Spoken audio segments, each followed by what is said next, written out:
Welcome guys, and today I'm going to show you how you can do a transfer from Revolut to ABN AMRO.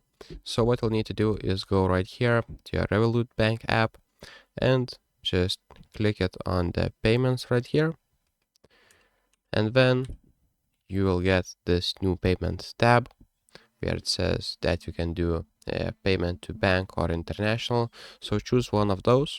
If let's say if you're from Netherlands, you may want to select a bank, and if you're not from Netherlands, you will need to select on international right here. And after that, right here, you'll need to put Netherlands.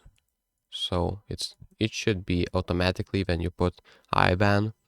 The currency should be euros, or if you prefer other, just choose it by using this drop down menu, and right here put first name, last name, and all the essential information to do a transfer.